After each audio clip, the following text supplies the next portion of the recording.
20 seconds. 15.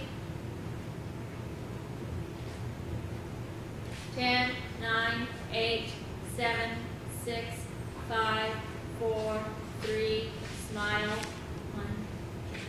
Hi, I'm Becky Freeman, and I'm here to share with you a couple of marriage tips from my book, Chocolate Chili Pepper Love. The first one is what I call the help your man meet your needs technique. I developed this when I realized that I had needs that my husband wasn't meeting, and he wanted to. He just didn't know how. And so often we assume that our mates know what we're thinking and know what we need. And so I discovered that if I needed a compliment or an affirmation, that I could go up to my husband, wrap my arms around his neck and say, "Honey, you love me so much," or "You think I'm so cute," or "I look beautiful tonight." And you know, he would nod obediently, and he would actually realize he felt those things. He just had forgotten to say them. And so it's a wonderful way to get those legitimate needs met without assuming that your partner is always going to know what you need to know. There's a second technique I want to share, and that is to begin your marriage with the end in mind. Keeping a long-term perspective in marriage helps us overlook the small challenges. One of my favorite stories is about a woman who was so aggravated with her husband. She was trying to board a ship, and on the way up the gangplank, he was saying things like, "Honey, be careful, you're going to trip, look out, you're about to lose your luggage."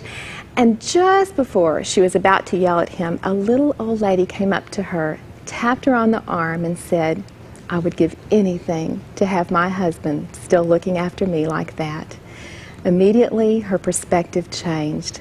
It's amazing what a long-term perspective can do to help us overlook those little everyday quirks and challenges. Thank you.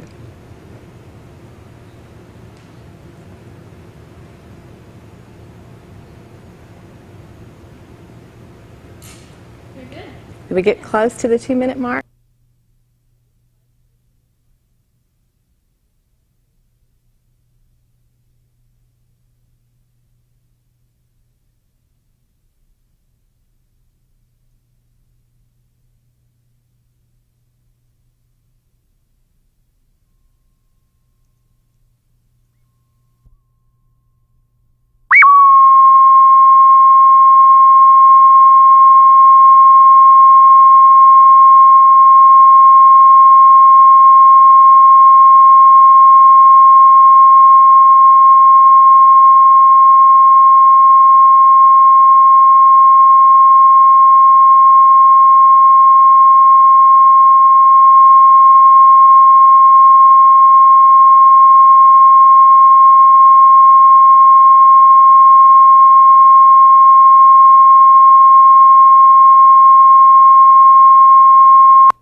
Welcome, and I'm so glad that you are watching. And with me today is one of my new favorite people, Becky Freeman. Becky Freeman has written Chocolate Chili Pepper Love, the stories that prove opposites attract. Now, my husband and I are definitely opposites. We definitely fit in this category, and I'd like you to welcome to family and friends, Becky Freeman. Yay! Thank you. It's wonderful to be here. I've got to say this. Becky is an author of 10 books. She is a columnist, a frequent TV and radio guest, and now she's really on the best TV show, you know, This is Family the and pinnacle, Friends. I Yes, hear. the pinnacle of her career. And she's a mother of 4 teenagers. She's been on Good Morning Texas, 100 Huntley Street, Nashville's Talk of the Town. I like that. And she is just an incredible gifted speaker, and she's going to share a little bit with us. Now, tell me why you have a title like Chocolate Chili Pepper Love. Well, actually, the book, though it's filled with stories and humor, is based on some research. And what they have discovered is that there are 3 types of marriage. And there are long scientific words for that, but I just boiled it down to something I know, and that's ice cream. So I really know I can ice relate cream to this. as well. Yeah, me too. We all can. I just like, give me the nutshell. Yeah. So basically, there are 3 types of marriage. There is your vanilla, which is your natural, easygoing, laid-back marriage. That's not my marriage. Nah, mine Yeah. either. Okay, let's go to the next one. Strawberry. Now, this is the kind counselors love. These are couples that talk a lot, touch a lot, communicate. Yes. And then we move on to our category, and it might be yours. It's a lot of fun, Yeah. but it's very spicy, and Right. it can be volatile, and that is chocolate chili pepper. The encouraging thing that the research showed is that as long as there are 5 good experiences to every one bad one, it does not matter what flavor you have. But the chocolate chili pepper is a high maintenance marriage. And I think it's best, just like if you have a strong-willed child, to just go ahead from the beginning and say, you know what, this is going to take more work than other marriages. And so if someone's watching and you go, okay, chocolate chili pepper is definitely my kind of flavor for our marriage. Number one, I want you to stay tuned, no matter what kind of marriage you have, and you're going to get some tips. But also, I want you to know that there is a number on the screen that is for you to call, get prayer. We believe that prayer truly will make a difference in your marriage. It will help you, and it'll get your footing kind of on a solid foundation to begin with. So make sure you do that. Call in, get our free gift that we want to send to you. So the call's free, the giveaway's free, and the prayer is free. So we have such a deal for you. But anyway, I wanted to say that. And now, Becky, tell us a little bit about high maintenance marriage. Well, you know, a high maintenance marriage is a lot like I said, like the strong-willed child. Yeah. When I went to a restaurant recently, my sister said, there's 2 of us in the party, but we're going to be quite a handful. And I think that's really the way it is with high maintenance marriages. There are 2, but they're going to be quite a handful. Right. And they're Okay. going to take a little extra prayer. And I'm glad you mentioned prayer because another interesting bit of research I included in the book is that, you know, there's not much difference between the divorce rate of Christians and non-Christians. Yes. But if you take praying couples versus the rest of the audience, amazing. Yes. Amazing how the divorce rate is almost none. Oh, see, that's incredible. Well, and that gives people hope, and that's our message. There definitely is hope, and prayer is one of the greatest tools that really defeats the enemy. Now, I need to ask you this, because right on the hill of talking about difficulties in marriage and a praying couple, did you ever in your marriage feel like there's no hope? I'm just giving up. I'm throwing in the towel. Absolutely.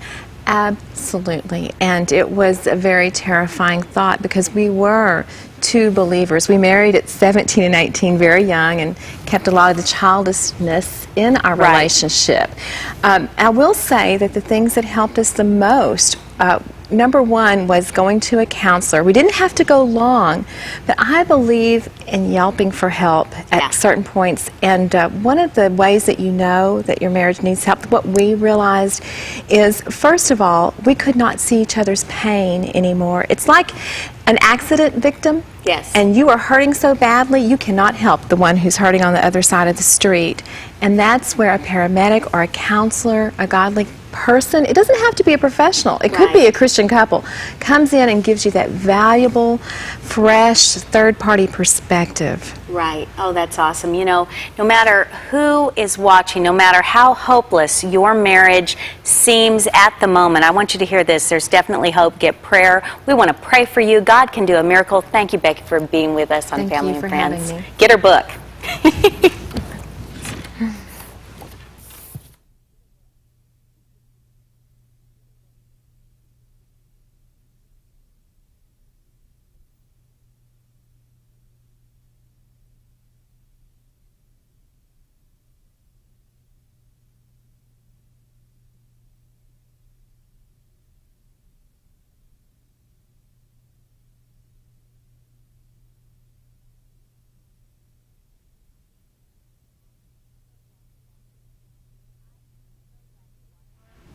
I am so glad you're watching. Tonight you're going to get an answer, and this day is your day. Now I want to remind you before I get into my guest with me today, Becky Freeman, author of Chili Pepper Love and many other books. There's a number on the screen. We invite you to call, get prayer.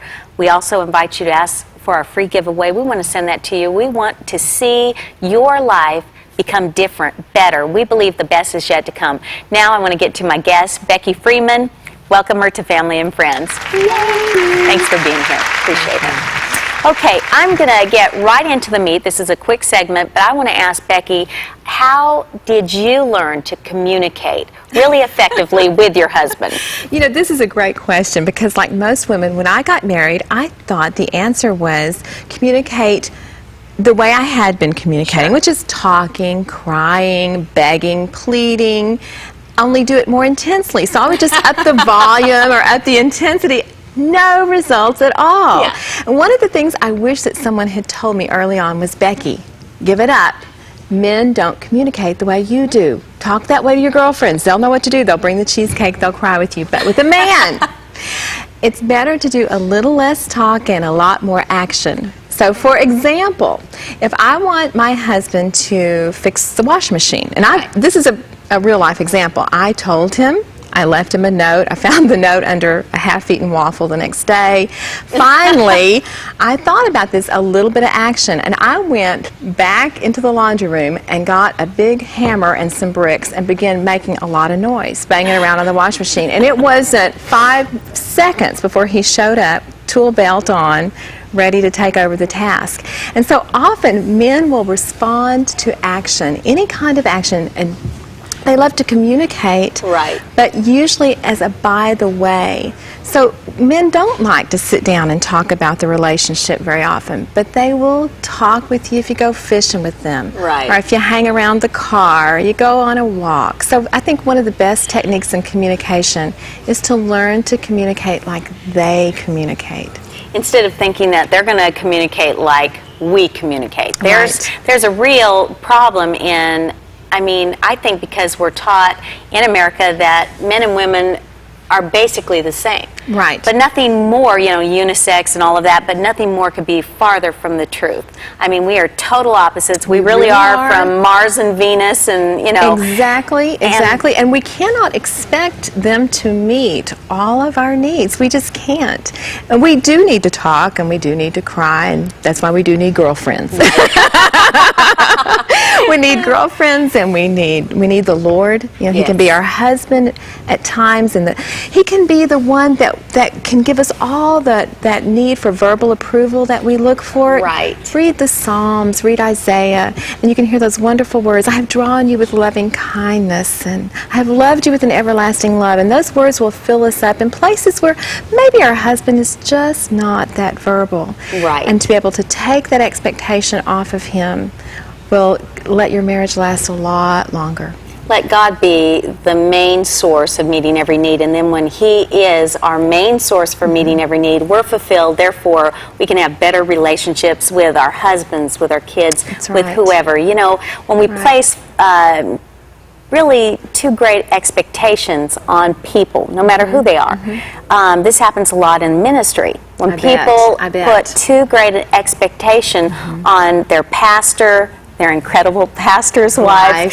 Yes, what happens is you're set up for a fall because there's no way you can do all of that. I want to ask you one more question. From being total opposites, basically most men and women, they view life and life situations in total different ways. How do you accept that way of looking at things, even though you and I know they're looking at it wrong? Okay. Well, part of that I think is learning to have a little sense of humor about it. Now, I know this is hard to believe, but in my home I have all the things a woman would want, but I also have a rock climbing gym in the middle of my house. I love that. And so I've had to learn to just go, okay, he views what is aesthetically lovely different than I do, so that's his corner and this is mine.